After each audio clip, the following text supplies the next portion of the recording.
Welcome back to deeply happiness. ഇന്ന് പുതിയൊരു ടോപ്പിക്കാണ്. നിങ്ങളുടെ പങ്കാളിക്ക് നിങ്ങളെ മടുത്തോ? എങ്ങനെ തിരിച്ചറിയാം? നമുക്കറിയാം, ദാമ്പത്യ ബന്ധം എന്ന് പറഞ്ഞത് രണ്ട് ആളുകളുടെ ഒരു കൂടിച്ചേരലും രണ്ട് വ്യത്യസ്ത സാഹചര്യത്തിൽ ജീവിച്ച രണ്ടാളുകളുടെ ഒന്നിക്കലൊക്കെയാണ്.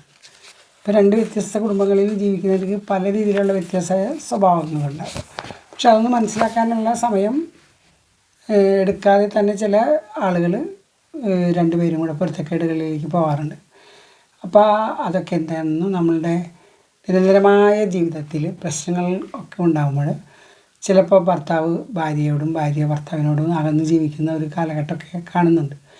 ഇപ്പോഴും മിക്കവാറും കുട്ടികൾ ഒന്നോ രണ്ടോ കുട്ടികളായിട്ട് പോലും അവരെ കൂട്ടിച്ചേർത്ത് ജീവിക്കാൻ വളരെ പണിപ്പെടുന്നുണ്ട്. കാരണം ഡൈവോഴ്സ് ആയി കഴിഞ്ഞാൽ കുട്ടികളെ അമ്മയുടെ അച്ഛൻ്റെയും അടുത്തു നിന്നുള്ള ആ ഒന്നിക്കലിൽ നിന്ന് മാറ്റം വരികയല്ലേ. അപ്പോൾ ഡൈവോഴ്സ് ചെയ്യുന്ന ആണുങ്ങൾ അവർ വേറെ കല്യാണം കഴിച്ചിട്ടുണ്ടാവും. പാവം കുട്ടികളെയും കൊണ്ട് അമ്മമാർ വളരെ കഷ്ടമായിട്ട് ജീവിക്കുന്നതൊക്കെ നമ്മളുടെ സമൂഹത്തിൽ ഇപ്പോൾ കണ്ടല്ലോ നമ്മൾ. അപ്പോൾ അതേപോലെ നിങ്ങളുടെ പങ്കാളിക്ക് നിങ്ങളെ മടുത്തോ? എങ്ങനെ തിരിച്ചറിയാം? വ്യക്തമായ കാരണങ്ങൾ ഒന്നുമില്ലാതെ വഴക്കുണ്ടാക്കുന്നതാണ് അവരുടെ പ്രശ്നമായ ഒന്നുമില്ലാതെ ഇങ്ങനെ പോകുന്നതിൻ്റെ ഇടയിൽ പെട്ടെന്നൊരു വഴക്കുണ്ടാക്കുക, എന്നിട്ട് നിങ്ങളായിട്ട് അകലാൻ ശ്രമിക്കുക. പങ്കാളി ബന്ധത്തിൽ അതൃപ്തി ഉണ്ടെന്ന് അറിയിക്കുന്നതിൻ്റെ സൂചനയാണിത്. വെറുതെ വഴക്കുണ്ടാക്കുക, അതാണ് ഒന്നാമത്തെ കാര്യം. ഒരു കാരണവുമില്ലാതെ ഒന്നുമില്ലാതെ വഴക്ക് ഇടുക. രണ്ടാമതായിട്ട്, നിങ്ങളുടെ പങ്കാളി എവിടെ പോകുന്നു എങ്ങനെ പോകുന്നു എന്ന് നിങ്ങൾക്കറിയാൻ പറ്റാത്ത രീതിയിലുള്ള ഒരു പോക്ക്. സ്ത്രീകളാണെങ്കിൽ അത്ര അങ്ങോട്ട് പോകില്ല, പുരുഷന്മാരാണെങ്കിൽ അവരെ തോന്നിയ പോലെ അങ്ങോട്ട് പോകും.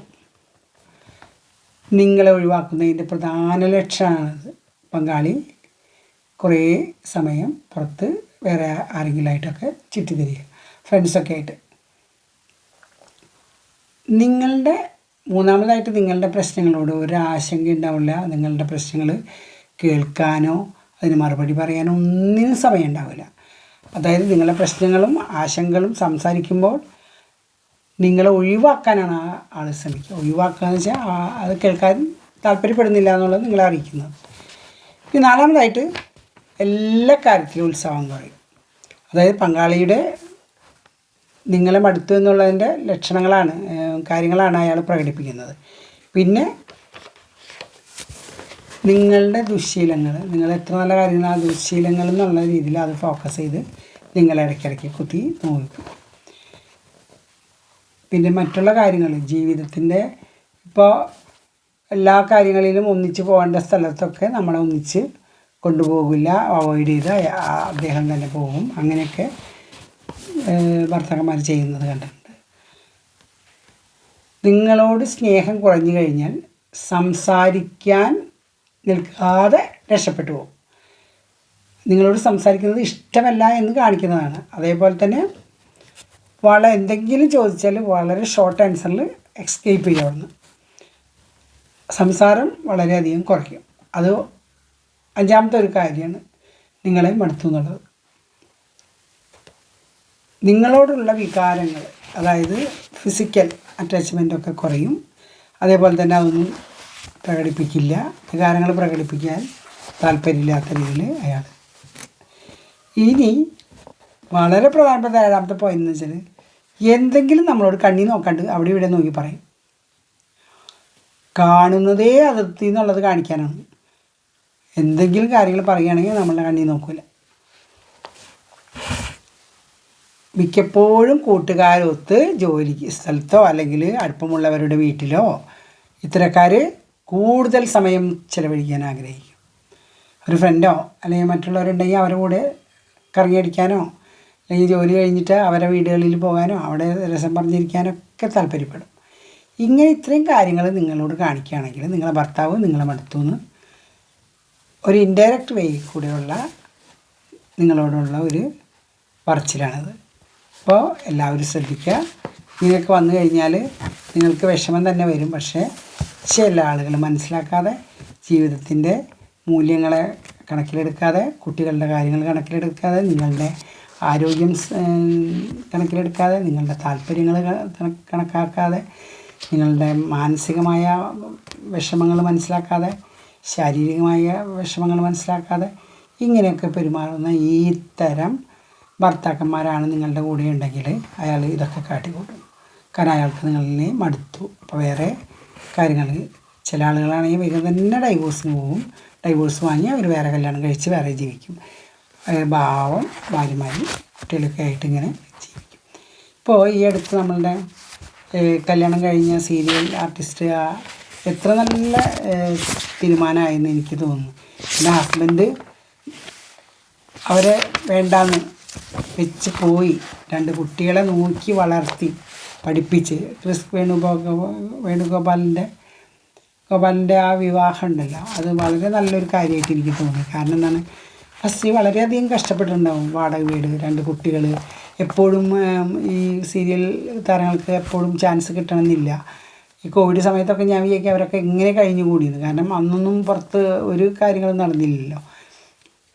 അപ്പം അങ്ങനെ ഒറ്റപ്പെട്ട രീതിയിൽ 2 കുട്ടികളെയും കൊണ്ട് ജീവിച്ച് അവർ മാനസികമായിട്ട് അവർ തകർന്ന അവസരത്തിലാണ് ഇപ്പോൾ ഒരു ആൾ കൈപിടിച്ച് അവരെ കൊണ്ടുപോയത്. അത് വളരെ നല്ലൊരു കാര്യം, വളരെ നന്നായിട്ട് അവർ ജീവിക്കട്ടെ എന്ന് കരുതുന്നു. കാരണം ആ കുട്ടികളും വളരെയധികം ഹാപ്പിയായി ഇപ്പോൾ.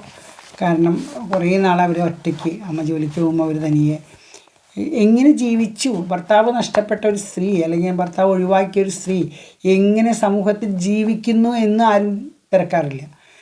അവർ കല്യാണം കഴിക്കാനൊന്ന് ഒരുങ്ങിയ അവരെ പിന്നാലെ കുറേ ആളുകൾ, എന്തിന്, ഏതിന്, എങ്ങനെ, ഇതൊക്കെ മറ്റുള്ളവർ അന്വേഷിക്കേണ്ട കാര്യമില്ല. അവർ ജീവിച്ച് അവരുടെ മനസ്സിൻ്റെ ഏറ്റവും താളം തെറ്റിയ അവസരത്തിലാണ് ഇപ്പോൾ ക്രിസ് വേണുഗോപാലിൻ്റെ ആ വിവാഹം തീയായിട്ടുള്ളത് നടന്നത്. വളരെ നല്ല കാര്യം എന്ന് ഞാൻ പറയുന്നു. ഒരു തെറാപ്പിസ്റ്റ് എന്ന നിലയിൽ അയാൾ നല്ലൊരു ഒരു മോട്ടിവേഷൻ സ്പീക്കറാണ് എല്ലാ രീതിയിലും. അയാൾ അഡ്വക്കേറ്റാണ്. അയാൾ പല രീതിയിലും അയാൾ ഉയർന്ന ഒരു തലത്തിൽ നിൽക്കുന്ന ഒരാൾ അവരെ കൈപിടിച്ച് അയാളുടെ ജീവിതത്തിലേക്ക് കൊണ്ടുപോയില്ലേ. അപ്പോൾ അവർ നന്നായിട്ട് ജീവിക്കാനാണ് നമ്മൾ ആഗ്രഹിക്കേണ്ടത്. അല്ലാതെ എത്രയോ കമൻസ് ആയിരുന്നു, അതിൻ്റെ ആവശ്യമൊന്നുമില്ല. നമ്മൾ ജീവിതം ഫേസ് ചെയ്തവർക്കാണ് ജീവിതത്തിൻ്റെ വില അറിയുക. അല്ലാത്തവർക്ക് ആരെന്ത് പറഞ്ഞാലും അത് മനസ്സിലാവില്ല. അപ്പോൾ ഇനിയെങ്കിലും അങ്ങനെയുള്ള കാര്യങ്ങൾക്ക് നമ്മളാൽ പറയുന്ന വിഷമങ്ങൾ അവരെ പറ്റി പറയുന്നതൊക്കെ നിർത്തുക. ഇനിയും ഇതേപോലെ ആരെങ്കിലുമൊക്കെ കൈപിടിച്ച് ഉയർത്താൻ ആരെങ്കിലുമൊക്കെ വരും. വളരെയധികം സ്ത്രീകൾ ഇതേപോലെ തന്നെ അവരെ നിരപരാധിത്വം തെളിയിക്കാൻ പറ്റാതെ ഡൈവോഴ്സായിട്ട് ഉണ്ട്. അവർക്കൊക്കെ ഒരു ജീവിതം കിട്ടട്ടെ. കാരണം ചെറുപ്പം പിള്ളേരല്ലേ, ചെറുപ്പക്കാരായ അവർക്ക് ഭയങ്കരമായിട്ട് കുട്ടികളെ നോക്കാൻ സ്ട്രഗിൾ ചെയ്താലും നമ്മളുടെ ഈ കാലഘട്ടത്തിൽ ജീവിച്ചു പോകാൻ സാധിക്കും. അല്ലെങ്കിൽ പിന്നെ നല്ല ഹൈ സ്റ്റാറ്റസ് ഉള്ള നല്ല അപ്പർ മിഡിൽ ക്ലാസ് ആയ ആളുകളൊക്കെ ആണെങ്കിൽ അവർക്ക് റിച്ചാണ്, അവരിൽ പൈസ ഉണ്ട്. അപ്പോൾ അവർക്ക് മറ്റു കാര്യങ്ങളിലൊക്കെ ചെയ്യാനും ഉയർന്നു വരാനും സാധ്യതയുണ്ട്. സാധാരണക്കാരായ ആളുകൾ, അമ്മ മാത്രം ജോലി ചെയ്യുന്നു, ആ കുട്ടികളെ പോറ്റിക്കൊണ്ടുവരാൻ നല്ല പ്രയാസം തന്നെയാണ്. അപ്പോൾ ഇനിയൊരു ടോപ്പിക്കായിട്ട് വീണ്ടും കാണാം. സബ്സ്ക്രൈബ് ചെയ്യാത്തവർ സബ്സ്ക്രൈബ് ചെയ്യുക, ലൈക്കും ഷെയർ എല്ലാം തരാം. ഇനിയൊരു ടോപ്പിക്കായിട്ട് വീണ്ടും കാണാം. Thank you.